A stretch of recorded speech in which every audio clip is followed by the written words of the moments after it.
అందరికీ నమస్కారం. నేను పూర్ణచంద్ర భార్య స్వప్న. నాకు స్వేచ్ఛ పూర్ణ ద్వారానే పరిచయం అయింది. ఫ్రెండ్స్ అని మాత్రమే తెలుసు నాకు.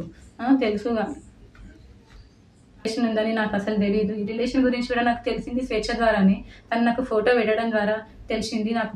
నేను పూర్ణని అడిగాను ఏంటిది అని చెప్పేసి అడిగితే చెప్పాడు. చెప్పినాక నాకు ఆయనకి గొడవలు స్టార్ట్ అయింది. అక్కడ నాకు ఇంకా తెలిసింది ఏంటంటే అక్కడ కూడా తనతో గొడవలు ఉంటున్నాయి అని చెప్పేసి అంటే ఇంకా నేను ఆయన ఎందుకు ప్రెషరైజ్ చేయాలి అని చెప్పేసి నేను ఆయనను వదిలేశాను.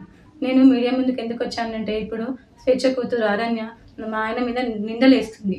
ఆ నిందలు నేను చూసి తట్టుకోలేక నేను వచ్చాను బయటికి. నా పిల్లలతో పాటే అరణ్యను కూడా సరి సమానంగా చూసుకున్నాడు పూర్ణ. చూసుకున్నాడు, తనకి స్కూల్లో జాయిన్ చేశాడు, ఫీజులు కట్టాడు. నా పిల్లలకి బట్టలు తీసుకున్నప్పుడు ఆయన కూడా తీసుకునేవాడంట. మళ్ళీ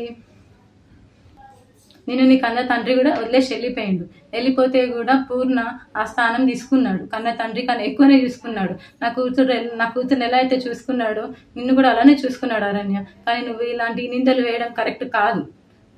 ఇంకా స్వేచ్ఛ కూడా చాలా నన్ను టార్చర్ పెట్టింది. ఈ విషయం తెలిసినాక కూడా నేను డిప్రెషన్లోకి వెళ్ళిపోతే నన్ను పూర్ణ కాశీకి తీసుకెళ్ళాడు. కానీ మైండ్ రిఫ్రెష్మెంట్ కోసం తీసుకెళ్తే అక్కడ కూడా ఫోన్ చేసి సతాయించింది. ఎందుకు తీసుకెళ్తున్నావు, ఆమె ఎవరు అని చెప్పేసి నువ్వు తీసుకెళ్తున్నావని సతాయించింది.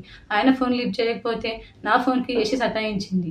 అసలు ఎక్కడికి తీసుకెళ్ళినా, ఫంక్షన్కి వెళ్ళినా, ఇక్కడున్నా కూడా నువ్వెందుకు ఆమెతో ఉంటున్నావు, నా దగ్గరకు వచ్చేసాయి అని చెప్పేసి చాలా బ్లాక్మెయిల్ చేసింది. ఎప్పుడు చూడండి స్లీపింగ్ పిల్స్ మింగడము. నాకు ఆడపిల్ల ఉంది. స్వేచ్ఛ కూతురు అరణ్యాన్ని కూడా పూర్ణ నా కూతురు లాగానే చూసుకున్నాడు. నాకు తెలియకుండా పిల్లలని ఆమె దగ్గరికి తీసుకొని వెళ్ళి ఆడిపిస్తుంటే వచ్చేవాడు. తర్వాత నాకు నా పిల్లలు చెప్పారనమాట, అమ్మ ఒక అక్క దగ్గరికి వెళ్ళి ఆడుకుంటున్నాను, ఒక ఆంటీ ఉన్నది, ఒక ఆంటీ నన్ను అమ్మ అని పిలవమని చెప్పింది అని చెప్పేసి నా కూతురు చెప్పింది. నా కూతురు చెప్తే నాకు తెలిసింది. ఇంకా అప్పుడు అరణ్య ఇట్లా ఎందుకు చెప్పిందో నాకు తెలియదు. తన వెనకాల ఎవరుండి చెప్పిస్తున్నారో కూడా నాకు తెలీదు. కానీ ఇవన్నీ చేయొద్దు అరణ్య, నువ్వు కొంచెము. మా ఆయన మీద నాకు నమ్మకం ఉంది. ఆయన అంత చెడ్డ మనిషి కానే కాదు. ఇంత చేరదీసిండు నిన్ను అరణ్య. మీ మమ్మీని ఇంత చేరదీసినా కూడా నా బతుకుని మీ మమ్మీ ఏం చేసిందమ్మా, తీసుకుపోయి మమ్మల్ని రోడ్డు పాలు చేసేసింది. ఇప్పుడు నా జీవితము ఏంటి, నా పిల్లల భవిష్యత్తు ఏంటి అరణ్య? నాకు కోర్టు మీద నమ్మకం ఉంది. మా ఆయన నిర్దోషి.